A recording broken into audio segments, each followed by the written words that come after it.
সংগ্রাম এবং নির্যাতনের পরে বাংলাদেশ জাতীয়তাবাদী ছাত্র দলের সাংগঠনিক অভিভাবক, বাংলাদেশের সবচাইতে জনপ্রিয় নেতা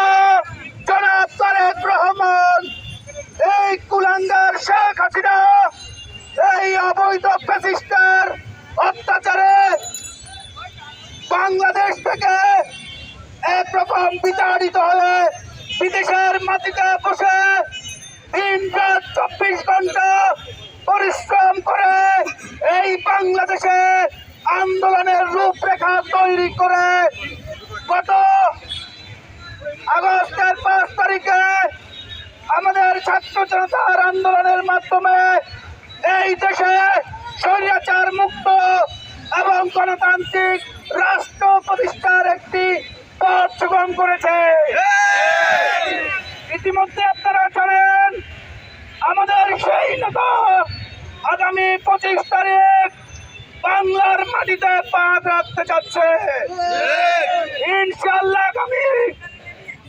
12 ফেব্রুয়ারি বাংলাদেশের যে নির্বাচন হবে, এই নির্বাচনে আমাদের নেতা তারেক রহমানের নেতৃত্বে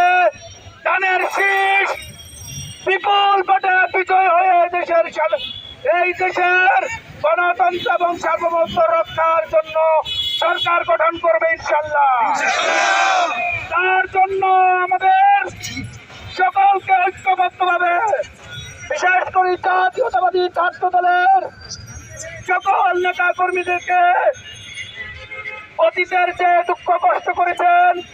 সেই দুঃখ কষ্ট এবং নির্যাতনের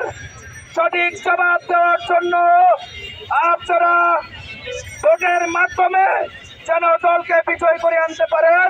তার জন্য সবাই যার যার অবস্থান থেকে যতটুকু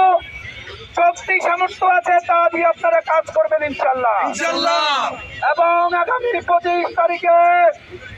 ঢাকার মাটিতে আমাদের প্রিয় নেতাকে শুভেচ্ছা জানাতে এই ফেনী থেকে ছাত্রদল, যুবদল, স্বেচ্ছাসেবক দল, বিএনপি সহ সকল অঙ্গ সংগঠনের হাজার হাজার নেতা কর্মী ইনশাআল্লাহ ওই 300 ফুট যে সমাবেশ স্থলে উপস্থিত হবে ইনশাআল্লাহ। সবাইকে আবারও